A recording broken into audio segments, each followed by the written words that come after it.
Ladies and gentlemen, once again, making his way to the stage, he is fantastic, he is excellent, he is the immaculate C.S.B.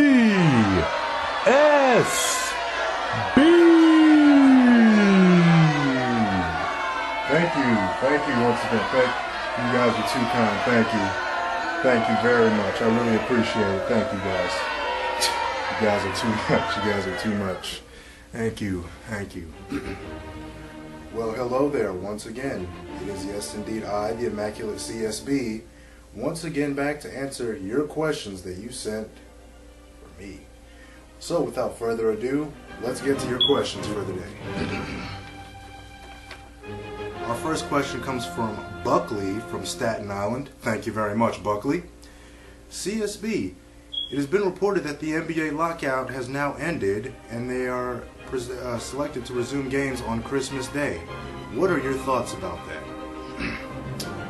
Well, thank you, Buckley, for your question, by the way. My thoughts about that remain somewhat similar as to last time, if you remember, but with just a little hint of something. See, I'm smiling now. Yeah, players, owners, I don't like any one of y'all now. I will in a couple months, but right now I'm very angry. Anyways, yes. Jill from Manchester, England wants to know our second question. Thank you for that, Jill. What are your thoughts on Herman Cain and this whole scandal with him right now? Well, thank you for your question, Jill. Yet another woman has accused Herman of laying down some serious cane, so I don't know. It was announced today he's considering dropping out of his bid for the White House. Personally, what do I think about all the scandal? Well, all these women that he's been accused of doing with, they can get it from me, but honestly, do we even care about this sort of thing anymore, really? I guess maybe if you preach against this sort of thing and do it, but we don't know anything. Just see how it all plays out. What matters to me at the end of the day is, can he help the country? Can he? You know, there's some good ideas here and there. But like I said, we shall indeed see. Keep it in your pants, Herman, if you haven't been doing that all along. C. Estevez, thank you, Mr. Estevez from LA, wants to know, which do you prefer, hookers or strippers? That's a great question. Alleged hookers, of course. I don't want anybody to get some sort of idea or anything like that. But this is a tough question. I mean, it really depends on what you're trying to do here. Let's just assume a level playing field. We're not going for the exclusive escort $80,000 Elliot Spitzer type hookers, and we're not going for the kind of hookers that me and Mr. Sheen go get on the weekends. I mean, you know, with hookers, they're, you know what you're getting right away. You're paying for it up front and getting all that stuff all the way, but you just gotta consider the risks involved. I mean, you don't know what else she's been doing that night. He or she's been doing that night. I mean, who knows what's going on around there? You never know what kind of weird stuff what people are into. I mean, you could just want some straight up vanilla fornication, but for all you know, she could have been making a few chef salads, if you know what I mean.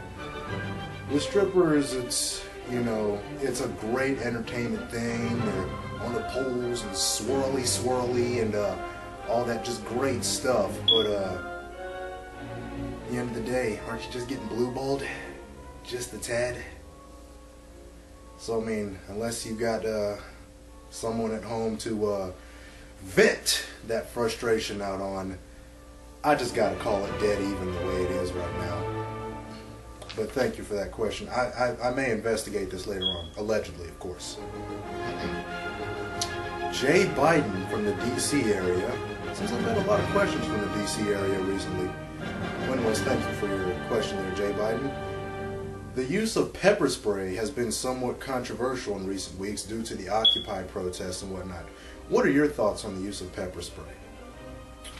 This is an interesting question.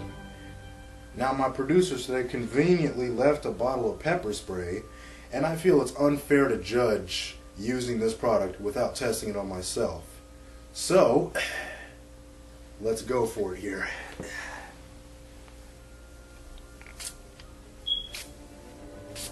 A couple good squirts there. I gotta say, this isn't half bad here, you know.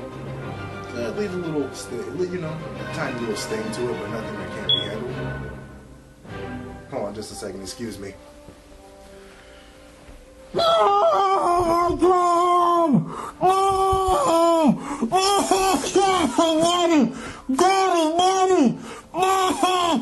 burns! It burns so bad!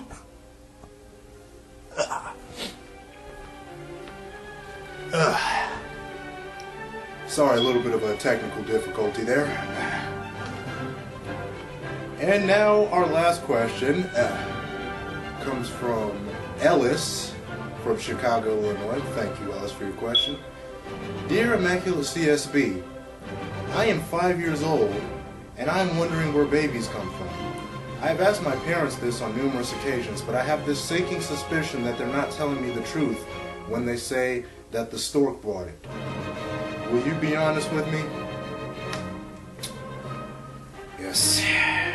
Thank you. That's a very deep question. Usually I would say I'm not qualified to answer this, but I was making a point to try and be honest with my fans. As far as where do babies come from, well, this is where they come from. It's going to be straight up honest with you right here, right now. What you do is you take an egg, you crack an egg, and you put it in the blender.